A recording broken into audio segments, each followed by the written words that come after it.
Let's pick things up there for tonight's Dateline Defense. Joining me, Colonel Cedric Leighton, retired Air Force intelligence officer and president of Cedric Leighton Associates.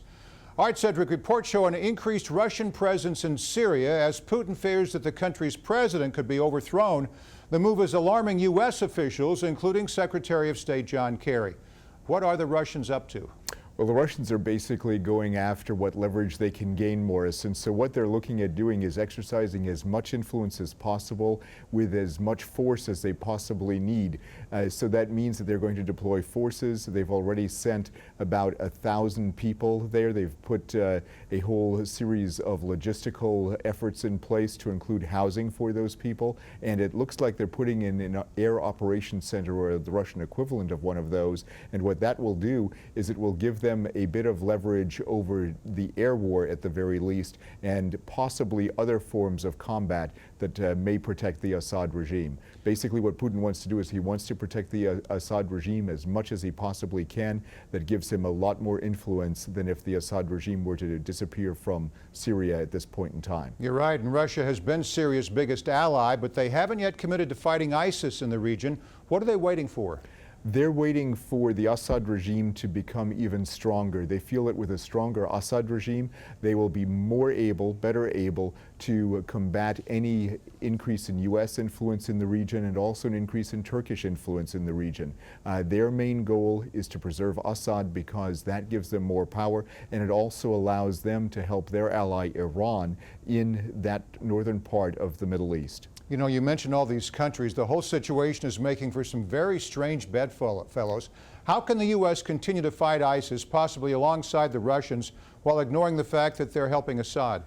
You can't do it over the long term. At some point in time, the fact that Iran and Russia are helping Assad is going to come to the forefront, and the allies that may exist in the form of Iran and possibly Russia fighting ISIS, that's going to go away the minute that ISIS ceases to be a threat. Once ISIS ceases to be a threat, then all of these forces are going to turn on each other, because the next goal of countries like Turkey, many of the Gulf states, is to get rid of Assad. And of course, that's also been a stated goal of U.S. policy. But that is the next chapter. And until that time, we're going to see some very strange coalitions take place in the Middle East. And those coalitions, unfortunately, are not going to be lasting ones. Yeah. All right. Cedric, let's switch gears to China. The country's president will visit the U.S. this month for high-level talks with President Obama. But at the same time, U.S. officials are weighing the possibility of sanctions against the Chinese government over hack attacks. How big of a cyber threat is China to the U.S., and are economic sanctions the right way to go? China is the biggest espionage threat against the United States right now in the cyber wars that are going on behind our backs.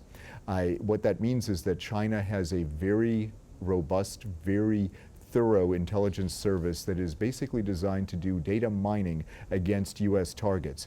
The OPM hack is a prime example of that. What they're doing is they're correlating the data that they've been able to get from OPM with other sources such as health insurers, other forms of data hacks that they've been able to perpetrate. And they're going to use that information to find out who is the most vulnerable, who can be turned, and what kind of people hold what kind of positions of influence, not only in Washington, but in other parts of the country.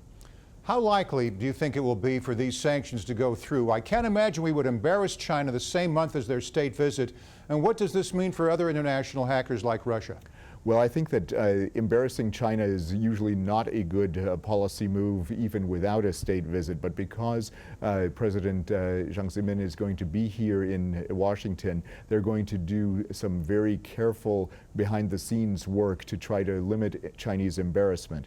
However, what they also will need to do is they will need to try to put something in place that is going to have a meaningful effect, perhaps some kind of a cybersecurity treaty between the two countries, but that is a long way off, and the groundwork that needs to be laid for that has not been properly laid at this juncture. And I think at this particular point, we're going to see more back and forth in the realm of the cyber world before we see any progress on mitigating the cyber risks that actually both countries face.